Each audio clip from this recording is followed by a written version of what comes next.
In years past, the standard for postseason excellence was set by the Minneapolis Lakers, the bespectacled George Mikan leading that team to 3 straight titles in the early 50s. But the dynasty for the ages was established in Boston, where Red Auerbach Celtics won 8 straight. Bob Cousy, Bill Russell, and the rest were untouchable from 59 to 66. Since then, others have flirted with the elusive three-peat. Showtime took the NBA by storm. Magic and Kareem paced the Lakers to back-to-back titles in 87 and 88. But it was the bad boys of Detroit who put an emphatic end to the Lakers' reign, notching back-to-back championships of their own. But the road to a 3rd straight was blocked by the rampaging Bulls of Chicago, the champions of the present. Michael Jordan defied gravity. His moves and his emotion defied description. But the Bulls' mission was not yet complete. A repeat performance followed. Now, with Chicago taking aim at a three-peat, the challenge begins in earnest.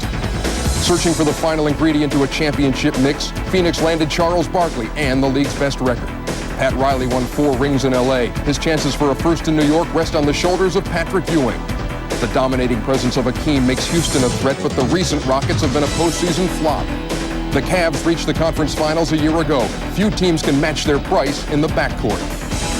Can the electrifying Shawn Kemp carry Seattle to a crown?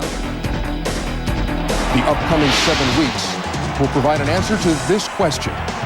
Our opening night doubleheader features the brash young Lions of Charlotte. Last year's top rookie Larry Johnson and first-year sensation Alonzo Mourning get their playoff baptism at the cathedral they call Boston Garden. Robert Parrish and Kevin McHale have been there a dozen times wearing the Celtic green. And in the nightcap, John Lucas watched San Antonio sparkle and sputter. David Robinson and the Spurs open up at Portland, the other Mr. Robinson's neighborhood. The Blazers need a healthy Clyde to prevent a first-round slide. Now, if you're ready to crank it up, say aye. Close enough.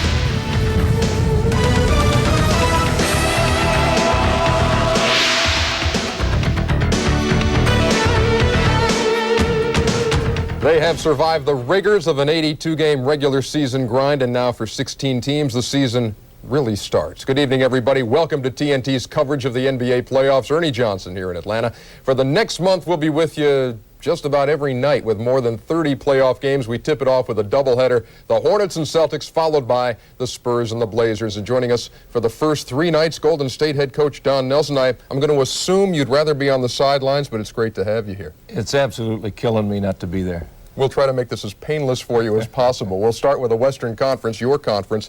San Antonio and Portland, your thoughts? I like Portland a lot. I think even without a healthy Drexler, they're going to be able to handle them. The other series beginning tonight, the Clippers and Rockets. Houston swept the season series 4-zip. Yeah, but I think they're going to miss Maxwell more than anybody thinks. I like Manning a lot, and I like the leadership of Jackson if he doesn't do the shimmy too much. Well, I think he's going to do that quite a bit, but they might still be able to see their way past the Rockets. In the East, Charlotte and Boston game 1 of our doubleheader. We're going to let Gary and Doug set the table on that one in just a couple of minutes. But also tonight, New Jersey and Cleveland beginning at Richfield Coliseum. Is that a lock for the Cavs? Yeah, I like Cleveland a lot. They've got a chance to win it all, and I think, even without great performances, they're going to take care of that. So far tonight, they're late in the first period, and Cleveland is out to a 30-21 lead over New Jersey. Nellie and I will be back at halftime. We're just about set to crank it up. The 1993 playoffs. First up, Charlotte at Boston. You see LJ, you'll see the Chief. We'll send it to Gary and Doug next. Boston Garden, where 16 championship banners hang from the rafters. It's the 40th year the Boston Celtics have reached postseason play, with tonight representing their 454th playoff game, the most successful franchise in NBA history, squaring off against a Charlotte Hornet team who's in the playoffs for the first time ever. It's the youngest team in the playoffs going against all that Celtic tradition. Hi, everybody. I'm Gary Bender. The second season is finally here. The playoff wars can begin. And with me is Doug Collins. And, Doug, a lot of people feel that this is going to be the most competitive series of all the first-round games. When you think of competitive, I think of the Chief. Robert Parrish, 39 years old. What a competitor he is. Gary, he really has been their most consistent player and rebounder all season long in 79 games, averaging over 9 rebounds a game. Tremendous pride. He loves to play against the young centers. Got a big matchup tonight with Alonzo Mourning. Well, you talk about this Charlotte team. They have the big three. Can the big three of Alonzo Mourning, Kendall, Gill, and Larry Johnson have enough talent to defeat this Boston team? Well, I think it's important when you talk about the big three. What are their contributions? For Kendall Gill, he must play excellent defense against Reggie Lewis. For Alonzo Mourning, we know he's averaging 20 points, 10 rebounds. He'll be matched up against Robert Parrish. For Larry Johnson, 20 and 10 also, two guys on the same team bringing those kind of statistics. You talk about Boston, what they're going to have is someone's going to have to help out on Robert Parrish. They're going to have to help out on the boards, and that's where their power players come in play. Ala Abdelnaby, the X-Man, and Kevin McHale. Xavier McDaniel on the season.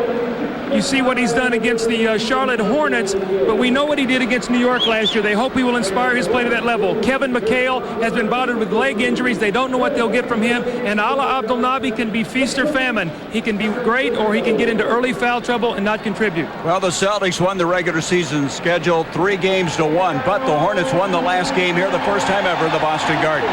Doug and I will be back with the tip-off and the introduction of the starting lineups. Number 5 seed against Boston, the number 4 seed in this first round of the 1993 playoffs. And let's look now at the Jeep Eagles starting lineups. You pinpoint Gill against Reggie Lewis. Well, Reggie Lewis is their explosive scorer, their go-to guy since they lost Larry Bird. And in the 4-game regular season series, Kendall Gill has done an excellent job against him, holding him to 16 points and 37% shooting. Muggsy Bogues is going to get up the floor and try to pressure Sherman Douglas. 39-year-old Robert Parrish in his 13th year with the Celtics. Jake O'Donnell, Billy Oates, and Terry Durham in charge of the game. And we talked about the playoff experience. Look at this, Doug.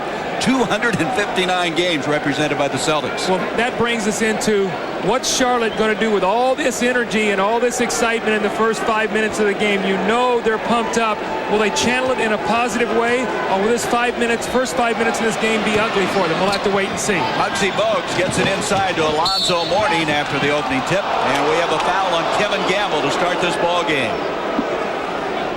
Charlotte Hornets winning for the first time in the Garden this year, 1-10 here in the Garden. Newman will inbounds to Kendall Gill. We'll watch that matchup that Doug was talking about between Reggie Lewis and Kendall Gill. Inside it goes to Mourning, a 23-year-old against the 39-year-old, and Alonzo Mourning almost got the first basket, and Parrish brings it down. Reggie Lewis, who's been averaging 20.8 a game, has a block that time by Gill. Follows his own shot. That's a great matchup. Those two guys, both great transition players. Muggsy Bogues ducking in, running left-hander. Sherman Douglas playing the defense on a loose ball foul. Season series, looking at what happened, the Celtics winning 3 of 4. The thing that really jumps out, Charlotte averages 110 points a game. Against Boston, only 100. They're only shooting 43%, so the Celtics own the paint in this series in the 4 regular season games. Very good putback that time. Inside, excellent, followed by Johnny Newman, who has started the last 12 games, and they've won 9 of those ball games. Really given this team a shot in the arm down the stretch drive. Well, both coaches said the key to the series will be rebounding and limiting turnovers. We already see that both baskets have been scored on second shots. The Chief backing in on Mourning. He'll be 40 years old in August. Here's Alonzo. Swinging hook. He played in 3 of the games. He did not play in the first against the Celtics. He hadn't signed his contract. 4-2 Boston in the early going. Reggie Lewis from outside. He has 2 baskets early in the ball game. Kendall Gill has done well against him defensively in the previous games. The cutter. Gill in trouble. Gets it off to Muggsy Bogues. Kicks it out to Mourning, the rookie from Georgetown. Outside. I really like his game. He will take the ball inside. You see his ability to step out and shoot the jump shot. He is a very versatile scorer. Reggie Lewis takes it to the hole.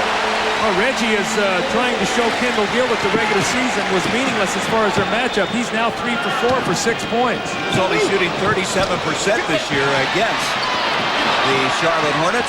Baseline retrieved by Kevin Gamble out to Lewis again. Lewis getting the running game going, and that is exactly what Chris Ford wanted to do. Both these teams want to run in this game.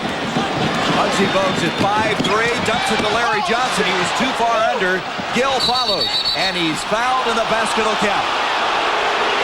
Well, you see another second shot for a score. Both field goals that Charlotte has been able to score around the basket have been on second shots. Muggsy Bogues pushing the ball up the floor. I thought Larry Johnson could have taken it up on the strong side of the basket. He took it to the weak side, made it a much more difficult shot. But there you see the strength and the ability of Kendall Gill to rebound and be able to get the second shot and the score of the three-point play. And Gary, I think your point is well taken. We talked to Chris Ford today. He says, we want to run against Charlotte. We do not want to get into a half-court game. And normally what happens is teams that run don't like people to run back against them because it challenges their transition defense. Reggie Lewis red hot. That's 8 points now. Well, we talked to Don Casey today a little bit, the assistant for Boston. He said, we're going to go to Reggie Lewis early. We're going to make Kendall Gill and Del Perry play against him. And there's, again, Mourning with a long jump shot. I tell you, Parrish is going to have to extend his defense if he keeps doing that. Well, when you do that, he's got that long looping drive he loves to take to his right hand. Lewis takes it inside. He right now is on a mission as he's fouled by Mourning, who comes across. The two fouls against the Celtics as we catch up with it was Ala Abdelnaby, who committed both of them, and that foul going inside against Mourning as Lewis goes to the line. You know, the Celtic team doesn't get to the free throw line enough as far as Chris Ford is concerned. Well, they were 27th in free throw attempts on the season. They were 25th in makes, and the only reason they were that high in makes is because they shoot an excellent percentage. They shoot 77%, which is 4th in the league. Here's what we were talking about. You can see the problems Reggie's had against Kendall Gill in earlier games. Well, Reggie's going to have a 16-point first quarter here the way he's going right now. You can see Reggie's trying to put that regular season myth to rest about what Kendall Gill did against him. He's in double figures with 10. Mourning has hit 2 outside. Parrish comes out, and that'll be a traveling call on Alonzo Mourning. Now, Gary, I tell you what I like about that play.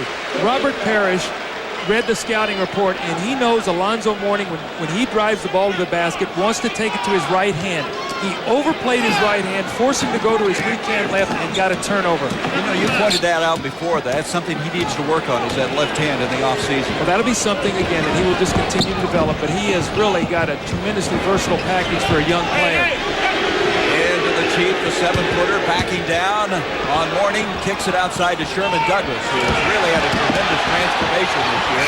Changed his shot, the shot clock expired, the basket will count. He hit it at the buzzer. He shot that under the armpit of Alonzo Mourning. Don't blink, because they're going to come right back at you, Gary. They scored in 5 seconds. And Kendall Gill comes right back and is able to answer at the other end. Watch this, he's going to pump fake up and under, and he's going to go under Alonzo Mourning's armpit. And during that tape, a steal and a putback inside by Charlotte. And this game is off and moving, and Charlotte has really harnessed their enthusiasm very well for a young team. Yes, they have, and you also see their game plan. Get up the floor and pressure defensively. Muggsy Bogues is going to try to force Sherman Douglas to use clock, so when they come down into their half-court set, the clock is working against them. Now maybe they have only 14 seconds to run a play. Look at the improvement this season for Alan Bristol's team. Plus 13. Muggsy Bogues really gives Sherman Douglas fits. He has always been tough for Sherman Douglas. You can't screen him, Gary, so he's right in your pocket the whole game. You can't bump him off on a screen, and you have to have the quickness to be able to face him up and go around him. Not many guys in the league have that kind of speed and quickness. See him play his right hand again there. Shut off that right drive. And it goes to Kendall Gill. Gill down scoring-wise from a year ago, but playing well down the stretch. A reach-in foul. And that foul is going to go on Reggie Lewis. That'll be his first, and that's the 4th team foul already against the Boston Celtics. You'll have a little bit of a chess match here tonight with the coaches. You see Chris Ford, who's done a tremendous job this year. I think he's got to be in line for some Coach of the Year candidacy, but what happens here, Gary, is Reggie Lewis is scoring on one end. So what does Alan Bristol do? He says, okay, we're going to make him play defense on the other end. So he's going to let Gill post him, maybe take him out on the floor.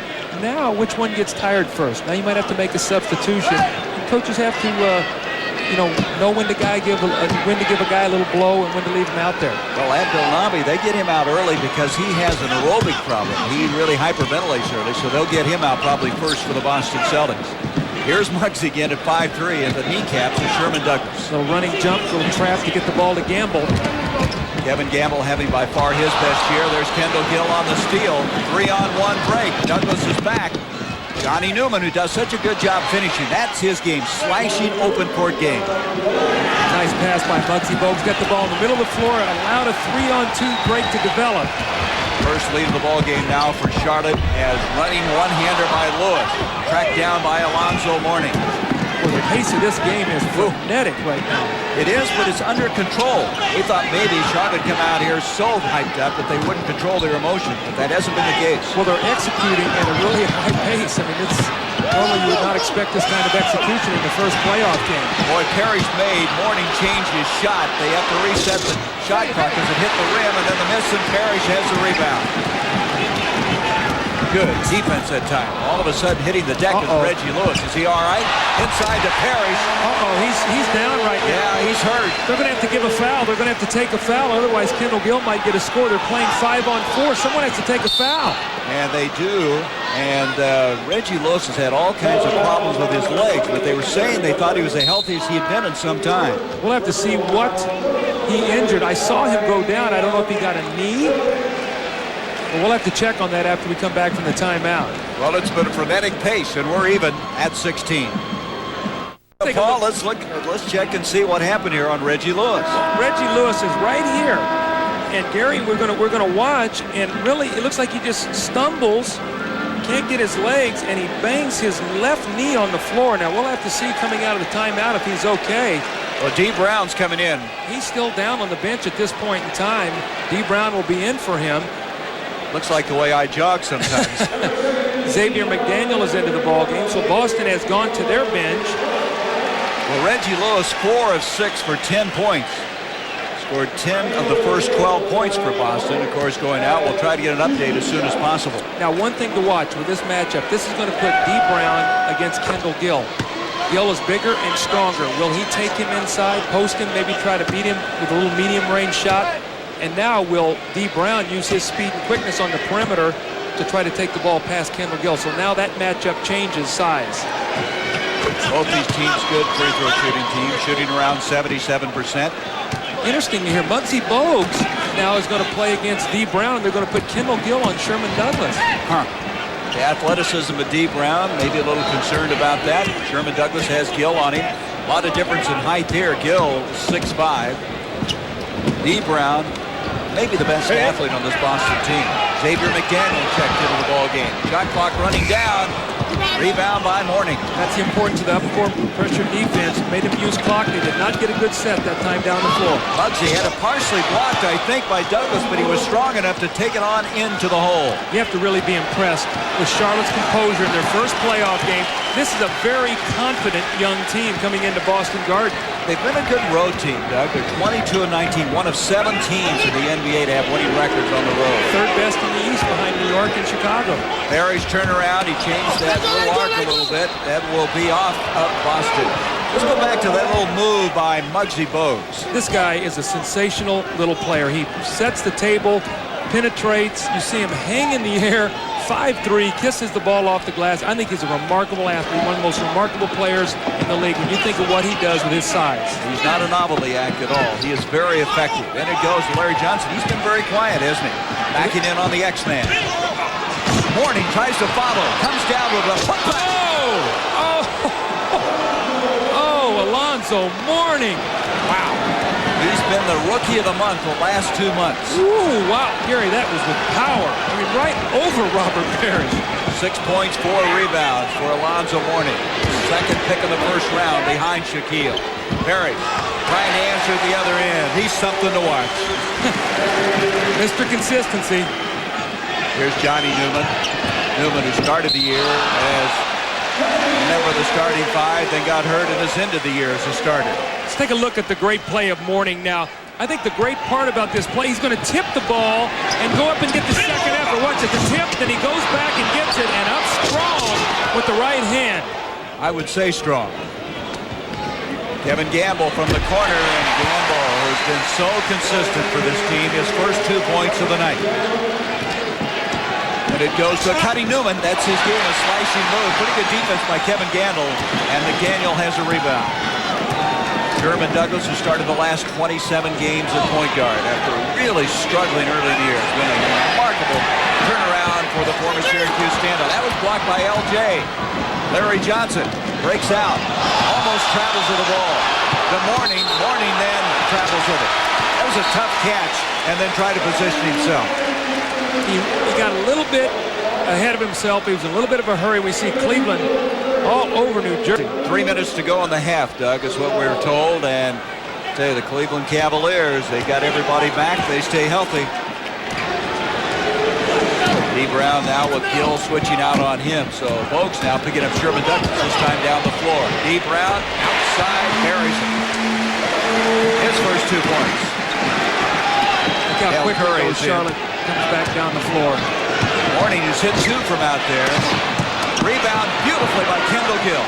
That's 4 offensive rebounds for scores. When it was a 3-point play, so I can count 9 points that they've gotten in the first quarter on second chance points. Boy, Chris Ford was concerned about that, wasn't he? We have a foul. Mourning pushing off on Parrish, playing the defense on the block inside. And now, coming to the ballgame is going to be Tony Bennett. Now, this is what Alan Bristol told us. He would get the rookie into the game early, wanted to get his feet wet.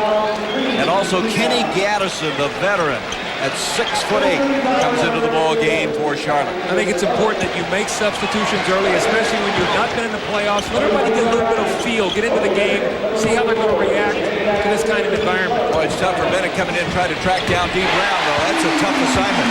When D is shooting that little medium-range jump shot, he's so difficult because he has great explosion and he can dunk around the basket. We've already seen that in the slam dunk competition. So when he's shooting the jumper, he is a very difficult cover. Backing down is Larry Johnson. Look at that move across the paint. Shaking loose and making it 26-24 shot. That's the first 2 points for Johnson. They were getting ready to send Joe Klein in, and then Chris Ford calls him back from the scorer's bench and puts him back on the bench. 2:38 left in this first quarter. Reggie Lewis from the corner. He started so well. He had 10 of the first 12 points. Gamble tracks it down. Xavier McDaniel's had a very good, solid year for this Boston team. They're hoping he can give them the kind of playoffs he did last year with his inspired play when he was playing for the Knicks. Spin move by the Chief, and he is fouled by Gaddison. 2 minutes and 17 seconds to go. First quarter. The Hornets with a 2-point lead. Charlotte leads 26-24, 2:17 remaining in the first quarter. And Gary, let's take a look. Alonzo Mourning is going to take this outside jump shot. And if we stop it right there, look at this. This is a cup formed on the boards, but it's by the wrong team. This is the offensive team. Look where the defensive people are. What happens as a result of this? Their 5th offensive rebound and their 9th point in the first quarter on the offensive board. Boston, on the other hand, won for 2 points. While we were in that break, Reggie Lewis, who'd come back in briefly, took the shot, left again, and has gone into the locker room. So evidently still experiencing some difficulty after falling down early in this game. Charlotte shooting 50%, the Celtics 58% as Parrish goes to the line. He has 7 points in the ball game. The matchups we have right now, Kenny Gaddison cannot handle Robert Parrish. He has too much size. He can shoot right over him. So we'll have to wait and see if they make any adjustments and double team Parrish now because Gaddison's playing him. I think the Celtics will go to that. Dale Curry, who's their best 3-point shooter. Inside it goes to Gaddison again, who got away with the push there. Rebound, D. Brown, taken away by Gill, give to Johnson. Kendall Gill is so active in this game. Now that's almost like an offensive rebound there. It's not going to be counted as one. It would be a turnover, but that's 11 points they've gotten off hustle right around the hoop. 28-25, Charlotte. Tony Bennett, who checked in and trying to track down Sherman Douglas. 8 seconds on the shot clock. Out it comes to Gamble. Curry runs out on him. I'll tell you, Gamble will shoot with a hand in his face as well as anybody. That's a tough matchup. It's a screen roll with a small forward, and what Charlotte likes to do, they don't trap it. They just show, and Gamble rolls out. He's going to be open for that shot. Gill doesn't get it. Rebound by Parrish. Now Klein's getting ready to come in. They were going to send him in earlier for the Chief. Then thought differently, and Douglas is out of control. It's going to be a charge.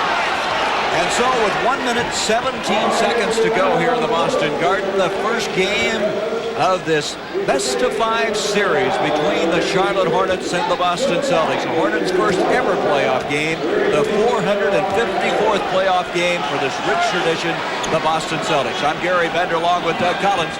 Glad to have you with us as we start our coverage on TNT. Larry Johnson backing in, they double on him. Kendall Gill getting some shots from outside. You know, Gill had complained, Doug, earlier he wasn't an option in this team, but boy, he has come out and really stroked it tonight. I really like his game. He's versatile, he can drive, he can pull up and shoot the ball. He's a very good defender. I think he has all-star potential. I think he should stay right where he is on this team. This is a great team for him to play on. Dell Curry with a steal.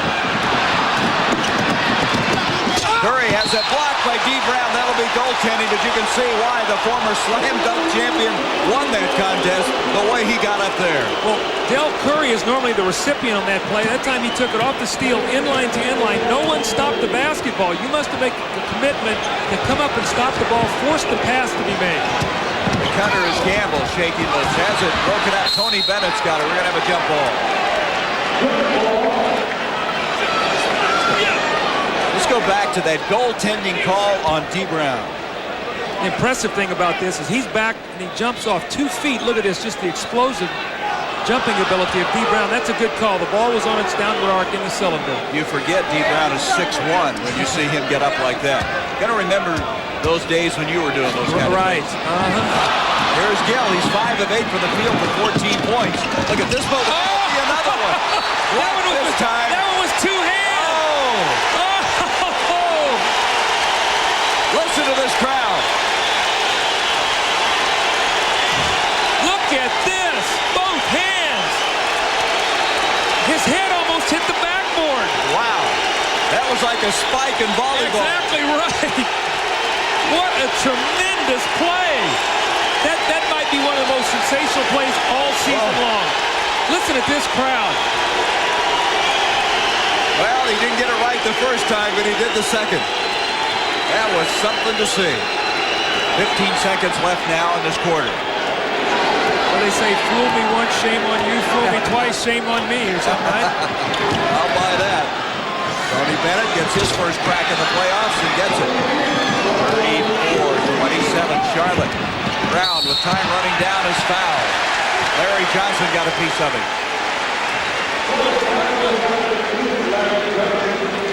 Well, coming up after this one, we'll be going out west. The Portland Trailblazers, San Antonio Spurs from Memorial Coliseum.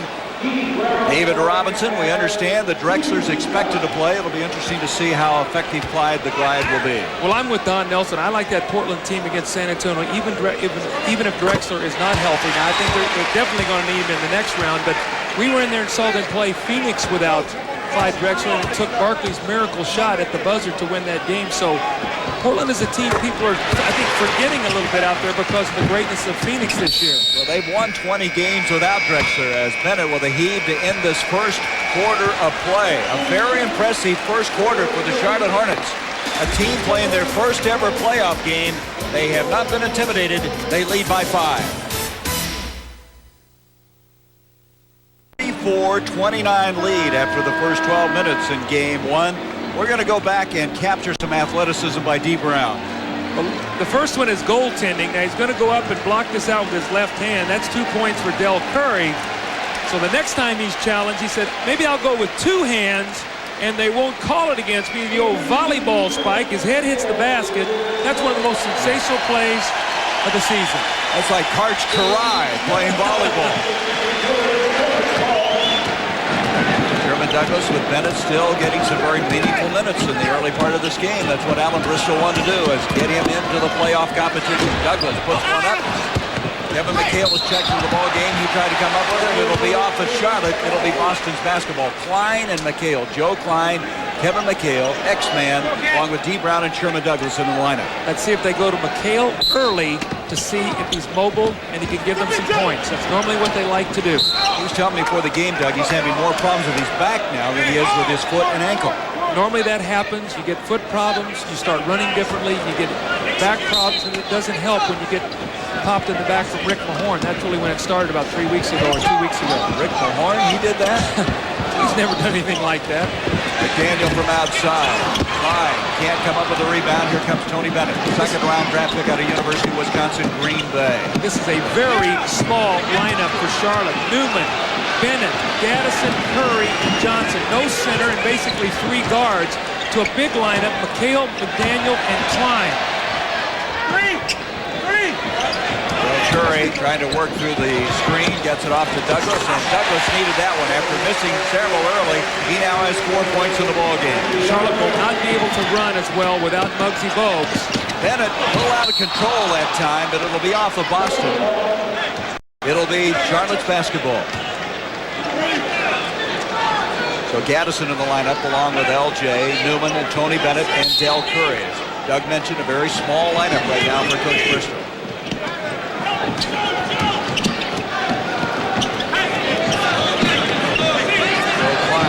Stay with LJ. First round pick of the year ago. Larry Johnson would like to isolate on Joe Klein, get everybody out of the way and let him clear. 7 seconds on the clock. Kicks it out to Bennett. This is a 3 by Tony Bennett. And McHale, good positioning, comes up with a defensive board. When you get great position, you don't even have to jump. Kevin didn't even leave his feet. Brown trying to get the ball inside to Klein. Klein's had some good games playing for Parrish, who was out with 3 games with an injury, and Klein hits it. Boston's got to punish this lineup. It's a small lineup. Alan Bristow's buying some time right now. They've got to go right into the post every time down the floor. 5-point lead has been cut to 1. Curry with Deep Brown rejecting it. Oh! 2-on-1. Douglas to McDaniel. Brown has been jumping absolutely out of his shoes in this game. He took the ball right out of Del Curry's hand at the top of his release, just took it right away from him. Newman trying to take X-Man inside. Klein trying to stay with Johnson. Alonzo Mourning will be checking in at the first opportunity. As you mentioned, Bristol trying to get some minutes without Mourning as his lead now whittled to 1. Tony Bennett's playing a lot of minutes here. Kevin McHale, he is fouled. And they talk about McHale being such a key, low post scoring, and have to double down on him from time to time. We have a break. Charlotte leads by 1. 36-35. The Hornets had a 5-point lead. It's been cut to 1. The other game going on right now in the Richfield Coliseum. Cleveland, 68 points. That's a team record for most points in a half in a playoff game. And, of course, New Jersey, they've been so beat up. D. Brown, he has been some story in this first half. This guy is jumping everywhere. Check this one out now. Del Curry at 6'5" is going to come off the screen. I'm going to drive in here. I'm going to jump over the little guy. And D said, "You're not jumping over me." Another left-handed dunk. Look at this, 2 blocks and 1 goaltend. That's your point guard. 3 spectacular plays. So Kevin McHale, 35 years old, and while he hasn't announced it, this is, everybody believes, his final year in the NBA. What a career he's had. 13 NBA seasons, 3 championships, 7 All-Star games. He played his final home game here, I think, the other night, regular season. And they took him out with about a minute to go in the game. He had like 17 points, 11 rebounds, standing ovation, tears in his eyes. He said it really moved him. He didn't really realize what it was going to feel like until that moment. Well, they could have called Curry for walking there. He changed his pivot foot. 10 seconds on the clock.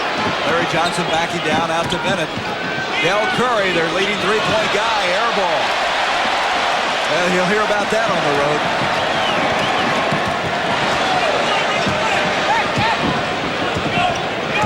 Charlotte is 1 of 6 shooting in this quarter. They're not getting any easy scores. They haven't gotten any second shots. So everything they've done is a half court, and they've not been able to execute against the pressure defense. Oh, what a move by D. Brown. He went around Curry, but there to block it was Alonzo Mourning. Curry wants to put up another one. This is a 2. Good positioning by the veteran Gaddison. Alonzo Mourning takes it inside. They can't get it to go right now. X-Man tips it out to Douglas. Give Kevin McHale a look at the post. He just got a foul. Let him get another touch. He's got the touch. Doesn't get it to go. Klein tries to keep it alive. Out it comes a minute. Muggsy Bogues is getting ready to come into the ball game. Well, Del Curry's firing up quick shots. And they're tough shots, Doug. I don't like his shot selection right now. Del Curry's an excellent shooter, but I think he's forcing shots at this point. He missed his last 3, and none of them really were good looks at the basket. D. Brown, look at this crossover on Del Curry. That was a Tim Hardaway crossover, and Alonzo Mourning sends that one back. And now D. Brown on an inbounds, having a tough time in the backcourt. He is fouled by Kendall Gill. You're talking about Del Curry. He's 0 for 4 in this quarter shooting. Not good shots. He's a quick shooter, but his release has been so quick, he's not really gotten himself set. So he needs to get a little bit more rhythm. His only score was on the shot block at the goaltend. You saw that graphic. 1 of 9 now in this quarter for the Charlotte Hornets. They had a 34-29 lead after the first quarter. X-Man backing down on Johnson. Nice move. I talked to Chris Ford. They like that matchup. They like X-Man against Larry Johnson because he'll make him play on both ends of the floor. You have to honor his offense. Johnson quickly turnaround jumper. Look at the shoulders on this Larry Johnson. Looks like a linebacker, doesn't he? And now the Celtics with a 1-point lead, 39-38. Go right back into the post to McHale. That's what you got to do. You've got to test their post defense. There's an illegal defense on Muggsy Bogues trying to come over and give help before the ball got into the post. So first time, so that's a warning. They'll inbound on the far side. We talked about McDaniel, what a great job he did in the playoffs last year for the New York Knicks. They hope he can duplicate that this year for the Boston Celtics. He's had a very steady year as their 6th man.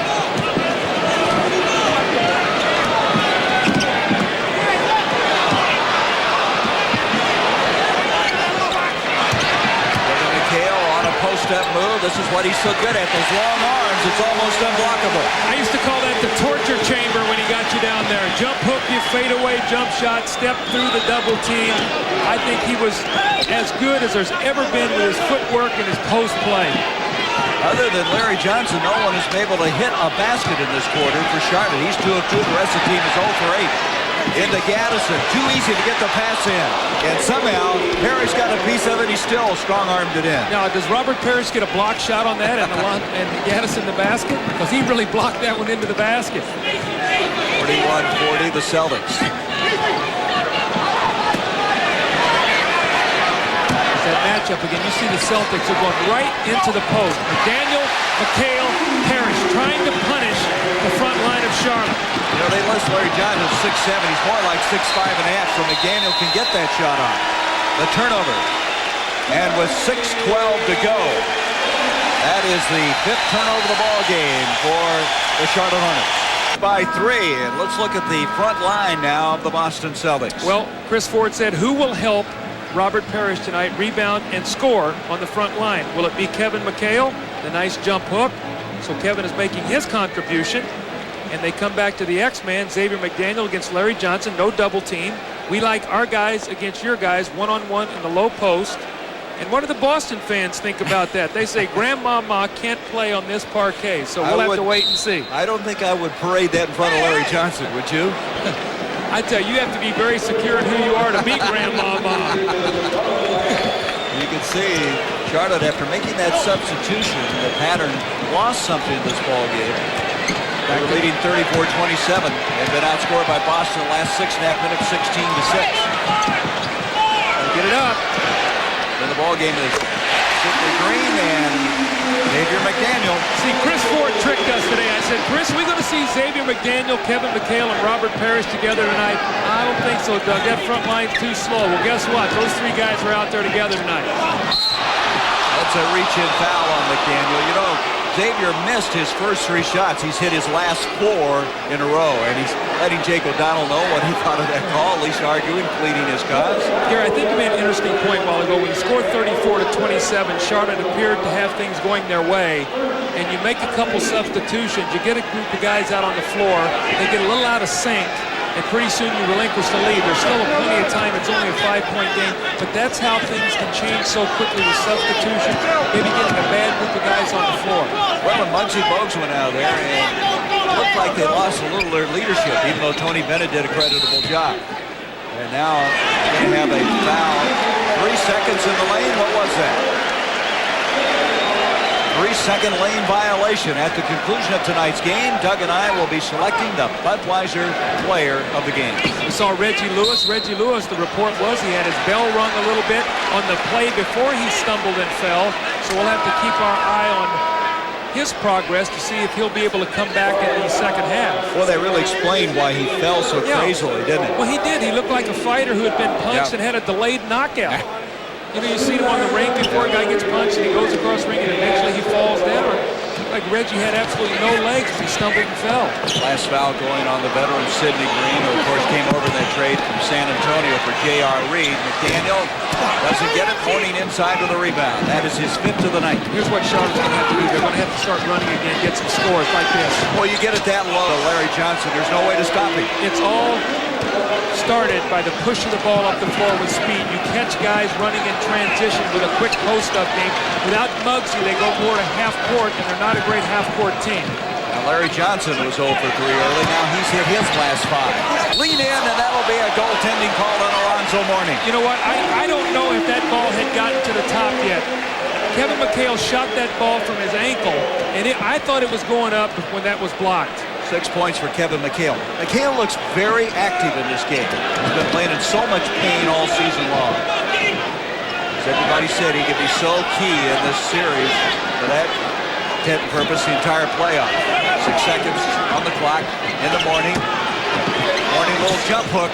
Boy, he's got one. Hey, Gary, we've seen jump hook, we've seen a power dunk, we've seen jump shots from about 18 feet. We know he can get to the free throw line 634 times in the regular season. He is a tremendous offensive player. Everybody talks about his defense. Dave Brown hardly moved the net with that one. He has 8 points in the ball game. Alonzo Mourning has a lot of weapons. They thought he was more of a defensive player and they drafted him, but he has a better offensive game than they realized. Now, did you see what he did with that? He caught the ball. He never brought it down. He kept the ball shoulder height and went right back up to the score. You bring the ball down, you get that strip by the guard. John Thompson yelled that at him a few times at Georgetown. I think you can count on that. McHale doesn't get the bounce. Mourning with the rebound. 6 rebounds now for Mourning. Muggsy can't get it inside. Distributes very well. Gill, the tough running one-hander.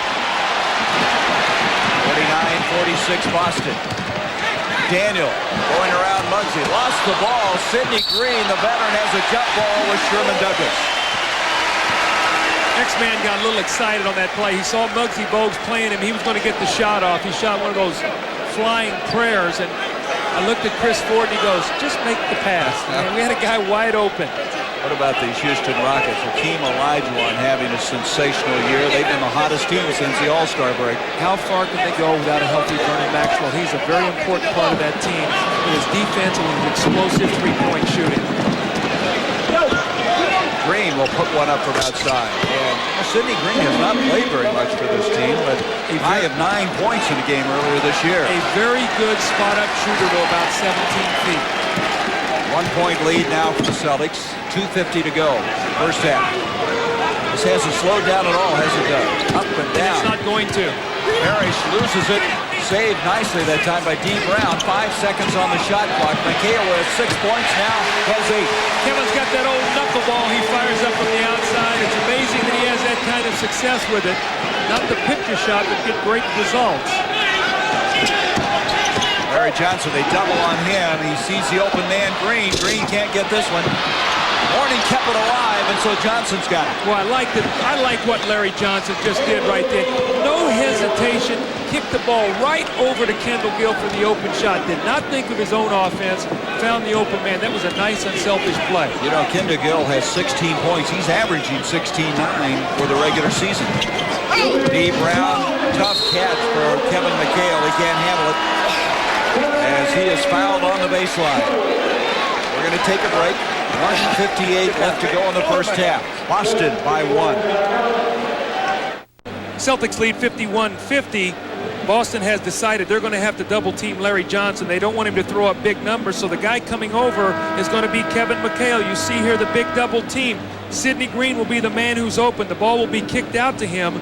The shot will be missed, but the long rebound to Larry Johnson. And watch this. One quick move. He knows Kendall Gill's there, finds him nicely, and Kendall Gill now 16 first half points. At the other end, Doug, McDaniel and McHale each have 8 points. They've scored 16 of the last 18 points for the Boston Celtics. That's what you said at the top. Who in that front line is going to help the Chief?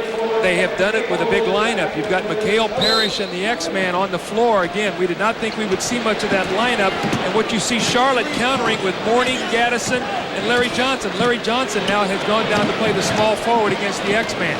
Gamble has come back into the ball game, and it goes to Parrish.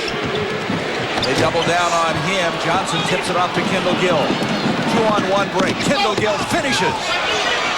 Nice exchange between he and Muggsy Bogues. Well, he got the ball to the center of the floor to Muggsy Bogues, and in doing that, he's the one that got the 2 points. That's a nice play. Get the ball to your point guard. He'll get you the assist. And so Charlotte has taken a 1-point lead, 52-51.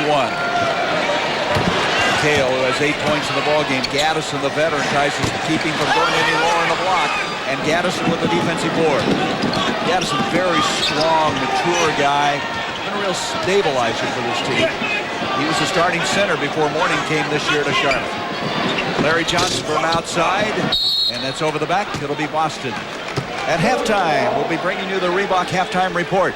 Ernie Johnson in our Atlanta studios with Warriors coach Tom Nelson to the preview of tonight's San Antonio-Portland game. Scores and highlights of action between the Nets and Cavs, Clippers and Rockets. Boy, I'll tell you, Cleveland is running away in that ball game. We have game 2 on Saturday. That's going to be an exciting game, so don't get discouraged, folks. Brown gets it inside to 0-0. Mourning stays right with him, but it doesn't bother him. Talk about personal pride. Robert Parrish is one of the all-time great centers, and no one knows it because he played with Bird and McHale. This guy has just done it for 17 years. Such an unselfish guy. 13 of them right here in Boston Garden.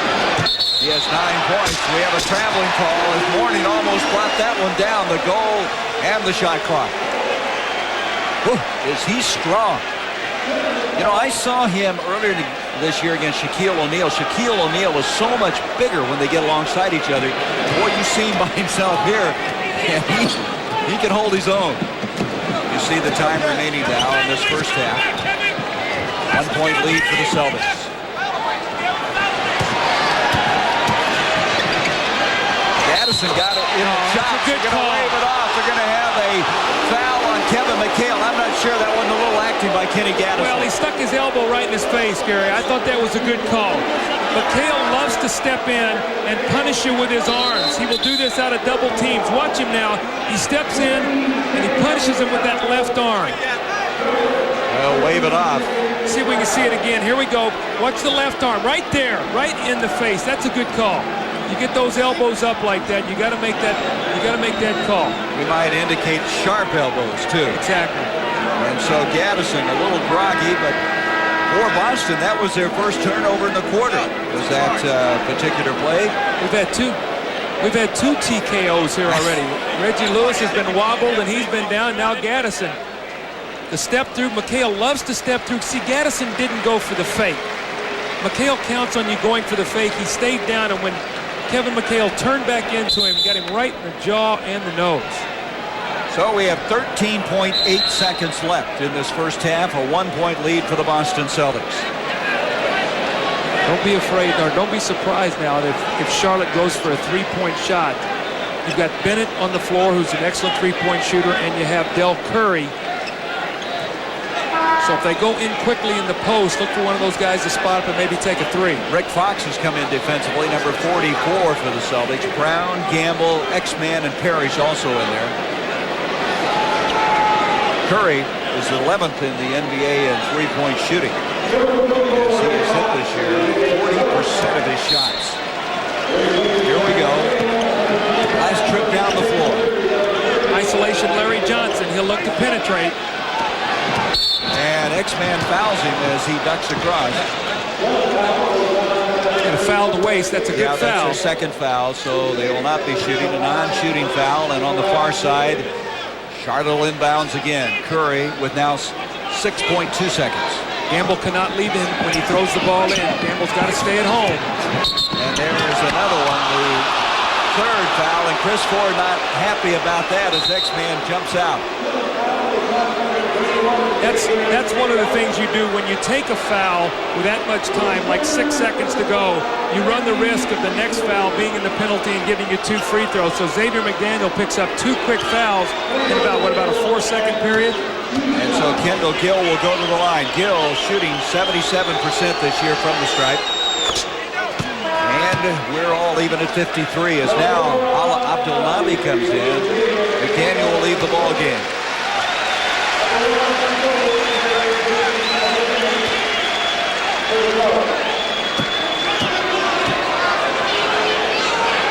Kendall Gill with a strong first half with 19, almost had 20. Rick Fox rips it down. And it counted, it goes.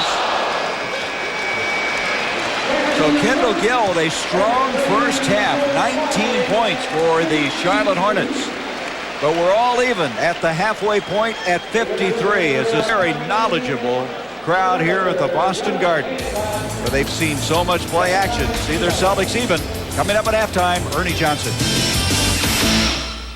Way home at Boston Garden, 53-53 is the score. First round Eastern Conference Series. The newcomers to the playoffs, Charlotte hanging with the grizzled old veterans, Don Nelson. Gotta love the Boston Celtics. They're old, but I tell you what, they can play in the playoffs. The Reggie Lewis situation in the first half, one of the most bizarre things we've seen. We got the piece of tape to show you what happened and try to figure it out. This is scary because they say he got his bell rung, but we did not see that. And he's running all by himself, and it looked like something either gave away in his knee or his leg, or he just passed out. What we're hearing now is that they took a look at him and he may be back in the second half. Boston certainly needs the firepower Reggie Lewis provides. Elsewhere in the Eastern Conference, first round series, Game 1, New Jersey and Cleveland at Richfield Coliseum tonight. You heard this guy say Cleveland's a lock in our pregame segment, and they look like a lock. Drazen Petrovic did give New Jersey an early 2-point lead, but here comes Cleveland with that pick and roll. Price and Doherty. How easy is that? Doherty jams it down, part of a 10-0 run. Chris Morris? No. Mark Price, and that guy makes this team go. Brad Doherty, what a look inside to Hot Rod Williams, who jams it down. And one more time, Terrell Brandon up top for Neek's little brother, Gerald Wilkins. Nice catch off the tip pass. Jams down the alley-oop. Take a look at this, 88-63. Do not adjust your sets. Cleveland with a 25-point lead in the third period. Let's break this down a little bit more. The telestrator beckons. Don Nelson goes to work on that. Tell us what's been going on here with the Cavs and the Nets. Well, Petrovic has been having trouble getting open, and I want you to check him out right here. He tries to work off a screen. He tries to come up. He can't get the ball, which leads to an inadvertent shot here. Take a look at it. He's not moving well because of his injured knee. And not only is he having trouble on the offense, but he's also having trouble defensively. Now stop it right here, if you will. I want you to see that with the outside shooting not being there because of Petrovic not getting open, you have some open shooters here who just can't seem to get the ball down. Now the Cavaliers are going to seal inside. Take a look at the white shirts right here, taking a look at that ball, and they're going to bust out of here to get on the break. You're going to have Williams going this way, Nance going this way. Here's Terrell Brandon in the middle, and let's watch him go. As a coach, you got to like seeing them surround the ball like that in the paint. Oh, I love it, and they fill the wings nice and wide. Now look at Petrovic again. It's his job to stop the ball and to communicate with this other big guy who's supposed to go back, but he just can't move. He can't get the job done, and it's just a real easy dunk on the other side. It's a no-brainer. It's just not going to be close. It is a 25-point game, and indeed it is not close at this point. Cleveland leading in Game 1 against the New Jersey Nets. Game 2 of our doubleheader tonight, the San Antonio Spurs and the Portland Trail Blazers. We'll talk to Terry Cummings when we come back as the Reebok Halftime Report continues.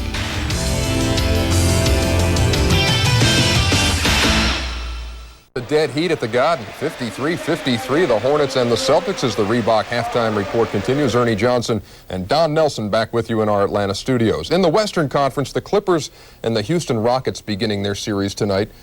You floored me before the game because you talked about how Houston might win this series, the Clippers might win this series, even though Houston took the season series and it's the Clippers out early, Harper to Manning. But you know, you got Akeem Olajuwon making his presence felt, kicking it out. Kenny Smith knocks down the three. Houston will hit a lot of those. And then it's Olajuwon on the drive past Stanley Roberts. And after the first period, it was 33-18. Now, Nellie, here's where I want to talk about your thinking. The Clippers might turn this thing around on them because Maxwell's not there? Is that big a factor? I think it's going to be. You know, in the opening game, you really can't say exactly what's going to happen, but I feel that over a 5-game series, it's going to be an effect. And I just think that if the Clippers can really dig down, they've got a very well-rounded team. They have size, they have outside shooting, that they can give them all they want in the series. Right now, Houston is in control, but a long way to go in that one. When we come back, Terry Cummings of the San Antonio Spurs joins us. We'll be right back.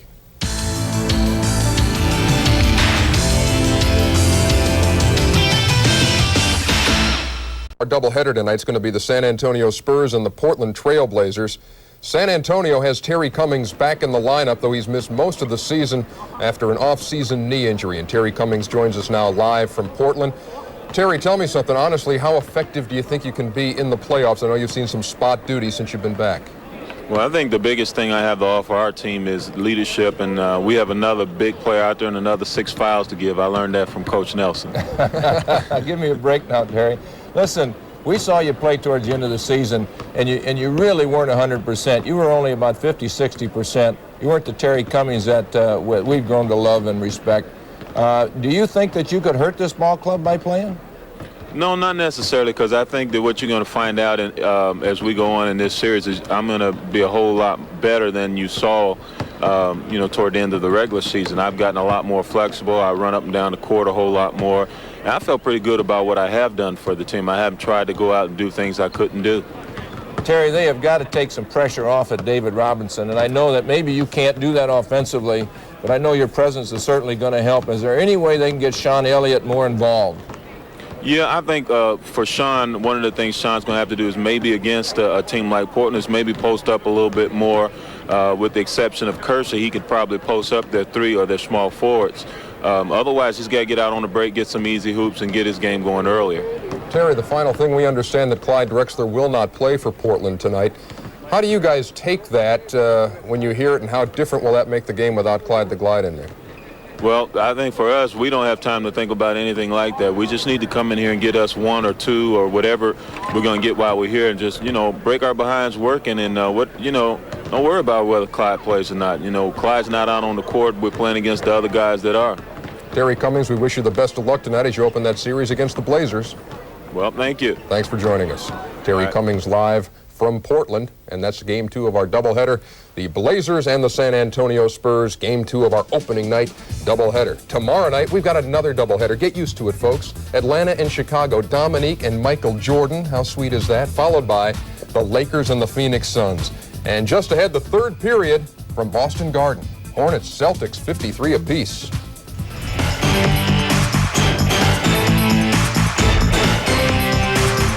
The Reebok Halftime Report has been brought to you by Reebok, who reminds you that on Planet Reebok, there are no limits.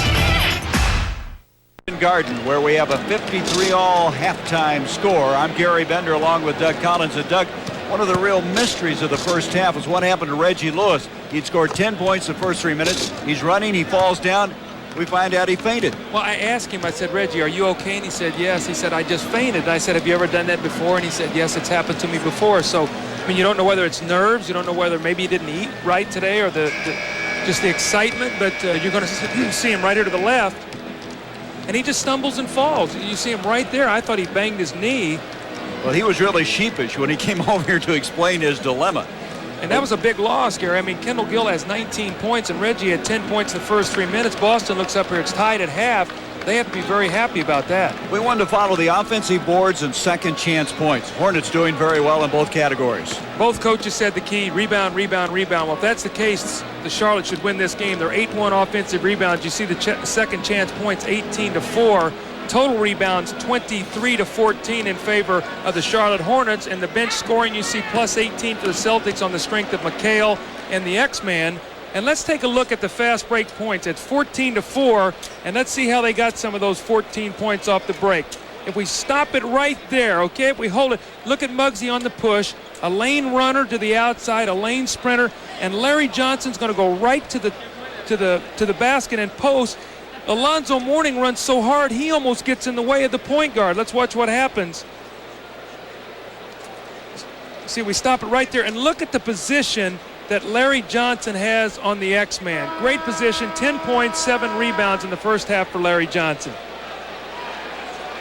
And we talked about the Bogues factor. Look at this. In 17 minutes that he played, 14 fast break points. In the 7 minutes he sat, no fast break points. More importantly, the shooting percentage during that point in time, they shot 55% when he was in the game and 12% when he sat. Not only that, they lost the lead. They had a 5-point lead after the first quarter, and they lost a little of that momentum with Muggsy out there. Who said at 5'3" you can't play in the NBA? Well, you know, both teams got great contributions. One from their bench and the other from the big three. Charlotte and the big three, all their guys contributed. 10 points apiece from Mourning and Johnson, 19 for Gill. Sherman Douglas trying to hit from outside. Rebound ripped down by Mourning.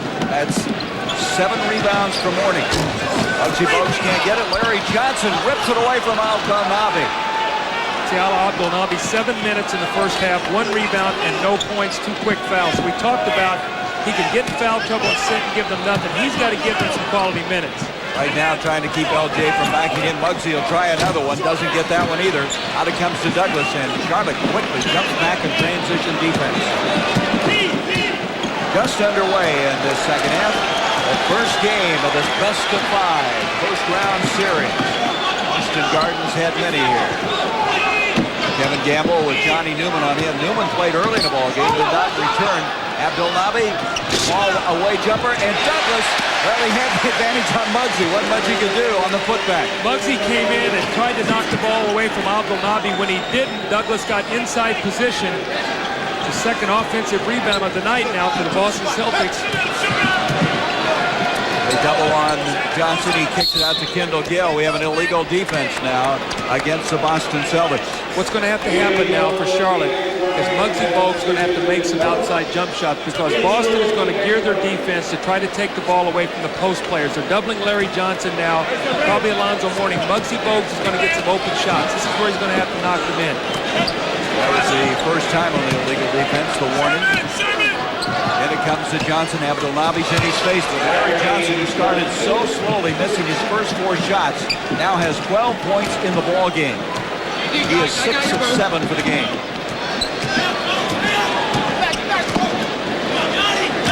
Gamble ducking in, kicks it off to Reggie Lewis. Interesting to see how he returns. He started out like a whirling dervish. He was unstoppable early, and that's a tough shot, and he got it anyway. He goes and stops as quickly as any player and goes straight up as a result. He doesn't get a lot of contact on his shot, so he does not get to the free throw line. He is tremendous at avoiding fouls instead of creating fouls. Boy, that's a good point, Doug, and that's the reason they have been so poor as a team getting to the line. Abdel-Nabi now quitting himself a little more in the second half of play. Lewis again, and he's fouled, and jumping out is Johnny Newman to get a piece of it. Newman committing the foul. That will be his first. Now watch him on his drive now. He's going to go strong to his right, and watch him stop right there, right on a dime. And as a result, he goes straight up, really arches his back and fades away from contact. So Reggie Lewis played 80 games this season, only shot 376 free throws. So there's a guy that you'd like to see be able to get to the line a little bit more. On the other hand, Alonzo Mourning in 78 games shot 634 free throws. Which is a Hornets record. So Reggie Lewis starting out this second half like he started the ball game. 58-55, Boston. Entry pass into Johnson. They double in. Now Mochi's missed too. Muggsy Bogues has. He kicks it off to Gill. Mourning staying inside. Excellent effort, and he's fouled. Charlotte is not a good shooting perimeter team. If you're going to make Gill and Bogues and Johnny Newman and Del Curry and some of these guys fire up outside shots to beat you, they're going to struggle. They're going to have to get some easy scores. Boston is doubling their post people now. Every shot has been on the perimeter in the third quarter. Abdel-Nabi has picked up another foul. And just very quickly, he has 3. That foul previous to that was on Robert Parrish. It was his first.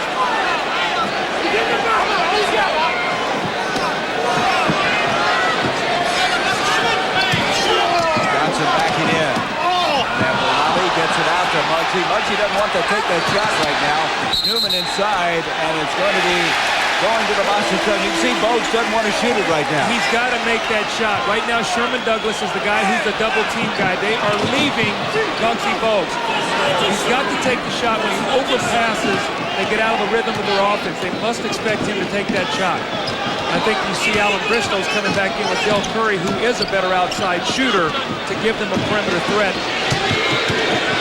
He's backing in on Mourning, the veteran against the rookie. Followed by Douglas. That's twice now. He's had putbacks inside. Heads up play by Sherman Douglas.